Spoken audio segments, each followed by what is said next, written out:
What's up, Nate here from The Run Experience. You are in luck because today I have a 6-week progression on how to improve your mile time, so get ready. So there's a lot that goes into a good mile. I need to be a runner that has a good endurance base, which actually means I need to run slow a fair amount to be able to improve my ability to run at those faster times. The purposes of today's videos, or purpi, I'm not sure if purpi is plural for purposes, who knows, is going to really just focus in on some of the mental things you need to do and some of the physical things you need to do to specifically run a goal mile pace in time. You're going to get a lot of chance to practice your goal mile pace, and when you practice, you're going to learn a lot about pacing for really good execution. So understand that you're going to need good form, you're going to need some longer runs in the rest of the week, you might need some different style tempo intervals, but the purpose for today's video is to show you how to break down your goal mile time into smaller chunks, practice those chunks, and then put them all together for a strong performance. Now, first things first, we want to set our goal of what we want our actual marathon's in the brain, mile time to be.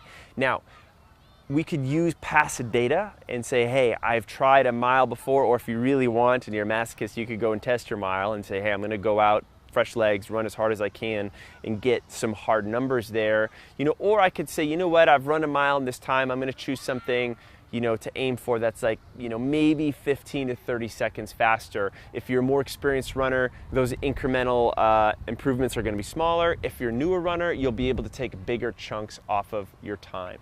Once you have that, what we're gonna start to do is some 4x400 meter workouts. And the first number one workout you're going to do is to run 4x400, so it's a broken mile, at your goal pace. So let's say, for example, your goal was to break the 6-minute mile.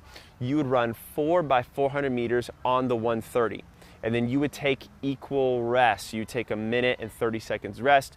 The reason why I want the long rest is so that this is very achievable. It'll still be challenging, but you'll be able to have a high probability of getting that sucker knocked out. Once you do those 4x400s, I want you to really pay attention to your pacing. And this is a huge part of the mile. It's so easy with fresh legs to run out instead of at that 130 pace, for example, to run at a 125 or a 123 or something crazy, or even a little sneakily so at, say, like a 127 or 128. And what happens is that you teach yourself to go out too fast so that by the time you get to the third and the fourth interval, the ones that really, really count, you are now running a 133 or 135. So not only are you kind of practicing and getting yourself physiologically prepared, but you're really teaching yourself to be disciplined in those first few intervals when it counts. So week 3 of my progression, I'm going to have my warm-up, I'm going to have my cool-down. Again, we're not talking about that today, we're just focusing on the nuts and bolts of the things. We're going to go ahead and revisit our 4x400 meters. We're going to still run our target pace. So we've been talking about this 6-minute pace, that's what we're going to go for.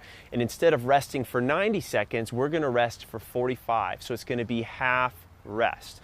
And you could choose, it depends on where you are. Say you're breaking a 7-minute mile or 8-minute mile, you just need to do the math. If I'm doing an 8-minute mile, that's 2-minute 400 meter intervals that I need to hit. Instead of resting for 2 minutes, now I'm resting for 60 seconds. You see where I'm going. Again, another opportunity to be super disciplined in those early laps, to be really focused so you can be strong at the end.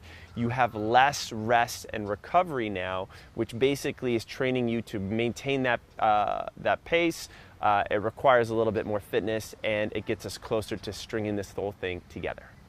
All right, we're in our next week, and now we are gonna get a little more challenging here with even less rest. So notice that I'm keeping things pretty simple. You're gonna run around the track 4 times, right? 4x400 meters, but instead of resting 45 seconds or that half rest recovery you did in the past, you're gonna rest for only 15 to 20 seconds. Very, very short recovery. Again, focus on being disciplined early on in your laps, focus on running a nice even pace. That short rest is really gonna start to catch up on you, but it's also gonna start to feel more like an entire mile. We're just breaking it up with very, very small rest breaks. I think you know what's coming. Finally, week number 5, we are going to start to extend these intervals a little bit. So instead of just doing 4 by 400, you're going to do 2 by 800 at your goal pace. And you're going to have, your rest is going to be about that half ratio. So we're going to go a longer interval. We're going to increase the rest break a little bit. So let's say you're going after that 6-minute mile, that 800 meters should take you 3 minutes. That means that you are resting 90 seconds in between, then you're gonna go again. This is gonna be just a feel for putting 2 laps together, not just one. Within the 800 meter, am I going out too fast in that first 400? Did I run a 125 or 128?